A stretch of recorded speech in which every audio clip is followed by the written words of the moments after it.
Alright, so I'm gonna see if I can get that oil changed on the gearbox, the rotary cutter.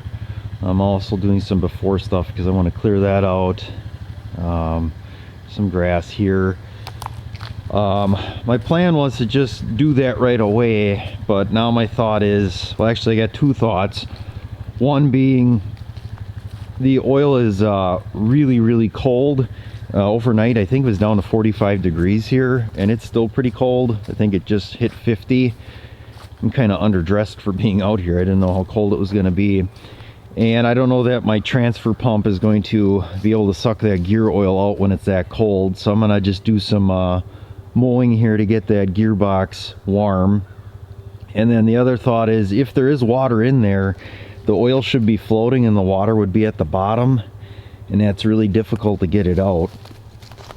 So we'll get it mixed up like it was and get it creamy, if that's what it is. If it is water, maybe it's just the oil being whipped up.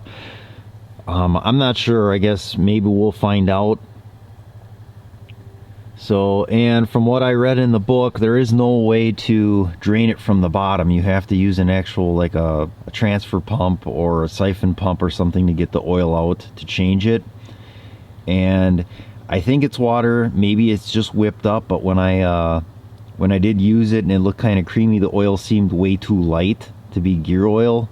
It didn't have the consistency, so I'm thinking there's water in it. So I don't know, we'll find out.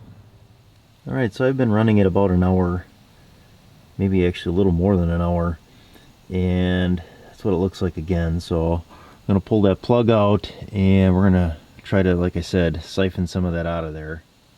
Alright, so I got this really cheap pump because I couldn't find anything anywhere else. Feels like it's going to go down. I think it should pump the oil because one, when I checked that gear oil last time, it just didn't feel like gear oil. And two, I do have it warm. This gearbox is warm to the touch, so this should hopefully flow. Yeah, I don't think that's whipped up. That looks like oil or water in there.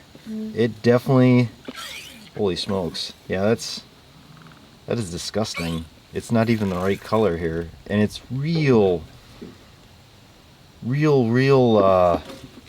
like a light viscosity. Does not seem like it's the right type of oil in there. Who knows? I don't know what the deal is, but I want to move the camera here just so you can see what I'm seeing.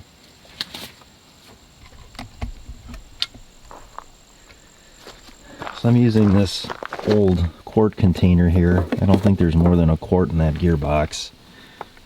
That's the color coming out. That's not whipped up. That is definitely grossness.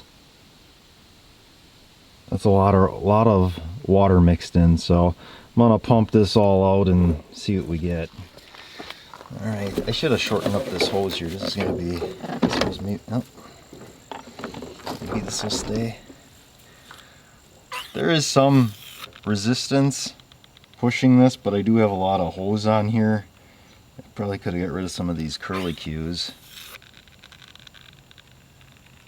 But boy, it sure does not seem like oil coming out. That can't be all of it.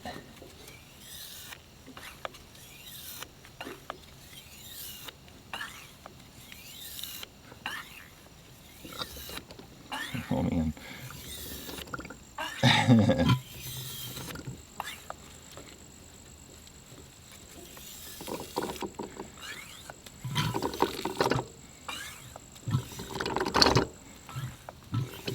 I think after I get this oil home, I'm gonna pour it out and just kind of take a look at it and see. Oh yeah, look at that run out of there. That's water. Doesn't even look like oil. I want to see it settle out just to see what it looks like. I'm willing to bet there'll be a nice layer of water in this.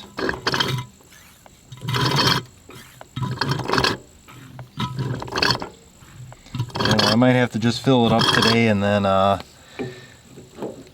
run it a couple times and then just kind of refill it again. I think it's going to be like that a couple times. Alright, so I got it all filled up.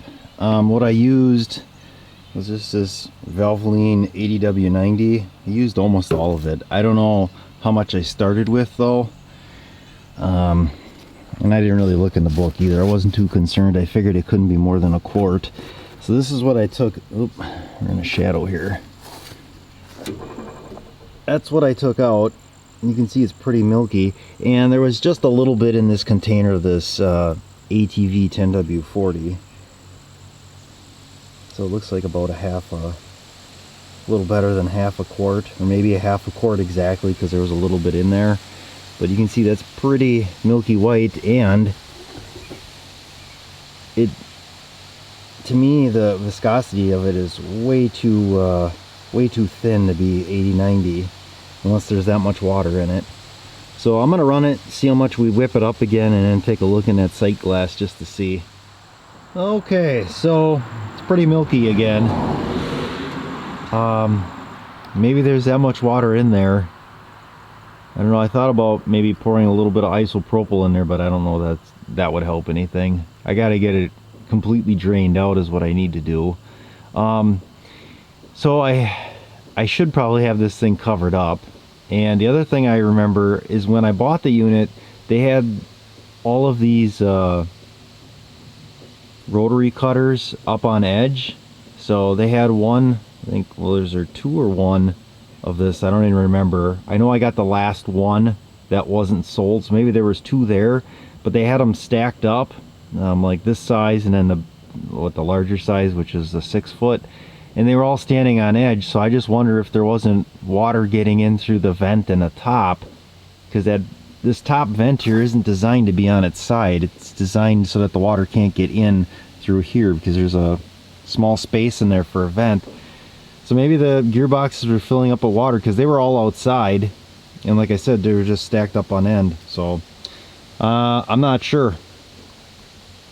We'll have to just keep an eye on this, and I think for the winter I'm probably going to haul this thing home and bring it in and put it somewhere inside.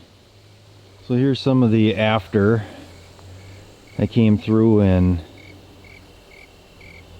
leveled some of this stuff back quite a ways, and then I moved some stuff up by the shipping container so I could get a little closer and kind of clean this up, because this was getting overgrown again where we had that bench in here and that.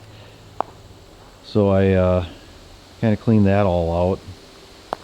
I got to get to this wood pile at some point too. That's just a mess. I got to get that out of there, and the stuff that I still have stacked, and that stuff too that's in the rack, I need to do something with that as well. So I got nice and close here. I can only make one pass. There's a stump that's buried in those weeds over there. That's the only issue, is there's stumps. And then this whole area in here, kind of level this out again. And then you got stumps in here. So there's 2 stumps there that I got to be taken out. There's one there, one in the distance, one over there, real big one here. And then what I did over here, so there's a trail that runs on the back side over here. I started cleaning some of this stuff, because eventually I'm going to want this all clear, and I'm taking this oak here, that oak there, this one, and this one out, and then I want to clear this out, but there's a big mess in here, and I can't get all the way back. And then there's a stump in there like this. I think is just pushed dirt in here, but some of these in here, that's too big to take the rotary cutter to. It's got to be, I think, an inch or less. So I don't want to wreck it if I don't have to. I'll take you down this trail and I'll show you what I did here. So this is the trail, and then what I did is I kind of just backed it in there, and then some in here to kind of clean that back, because this was getting overgrown. But right in there, that open area is where I want to put the garage, so I still got to get all of this. I'd like to get all of this out of here. So, and I'm thinking the larger oaks that I take down, I'm gonna cut those in 10-foot sections, and I'm gonna see if I can get boards made out of them. I can't make that all into firewood. That's just too much. I'll never use all of it. I'll never get around to cutting it all and then having to split it. Like, I just don't have that kind of time. I'm only one person here. So, and then like I said, some of this bigger stuff in here again, it's too big to hit with the brush hog. If I brought the bucket in, I could just put the bucket flat and that stuff would just peel right out of there. So I could kind of just push that out, but I want to kind of clean it up. It looks much nicer when it's brush hogged. So, and then there's a pine in here too. I don't know what I'm going to do with that, but that pine should go. And then there's one that's leaning, this one here, one that's dead. So, and I don't know how tall these oaks are, but there's at least 30 feet worth of 10-foot sections in there, so that's 3 10-foot logs. I don't know how many I can put on my trailer at a time, maybe 6. But that's my thought with that. And like this one here too, that's a pretty decent size there already. So it would make a lot of nice oak boards. So that's kind of where I'm at with that at this point. So here's just another look of the area here where I want to get that garage put in. I'm not sure if I'll keep the shipping container then or send that on its way.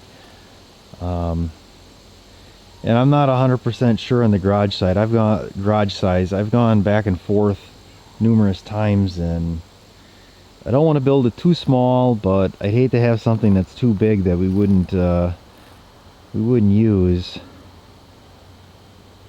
But I don't know, maybe I should just keep the shipping container because it's free storage. It doesn't cost you anything. There's no tax on that.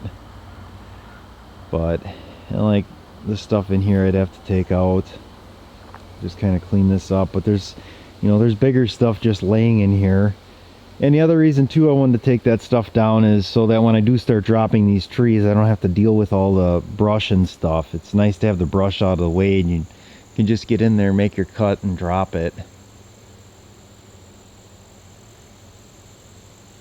So, and I don't have any time today for that. I got to be back today, so I left early. I got out here around 7, and then I got to be back. I got a couple other things I got to do today at the house. So once we're done cutting grass and the grass is done growing, then I'm going to drop these. I got to get lined up with somebody that can process lumber and go ahead and do that. I did send a couple logs down the road last summer, and the guy said he knows of someone that has a sawmill, and I forget what he charged them. It wasn't much, and he had a nice pile, and I think he had 4 logs, and I believe those were 10s and 8s. I don't know, but he did a nice pile of sawed boards there, and he just told them to saw them up, just get as much as you can out of them, and it was nice stuff. So might be an idea to just have those made into boards. Alright, so I'm wrapping it up here. I got everything closed up, and I got to do something with the ramp here. I got 2 broken boards here. I got a broken board over there, and instead of sticking any more money into wood, I think I'm just going to get some concrete blocks, and I'll kind of make some steps and just step it. So I think it's a 4x4, maybe a 3x3 sitting on a block down there.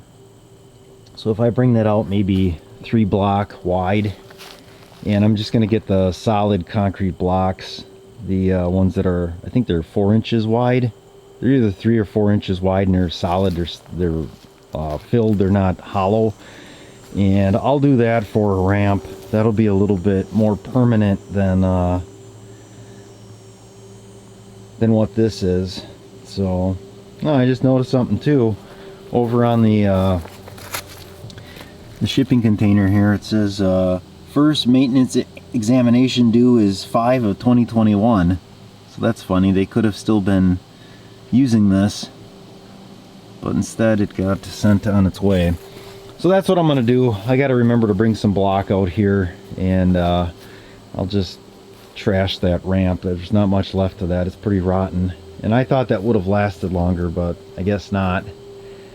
So, alright, that's going to be it for now.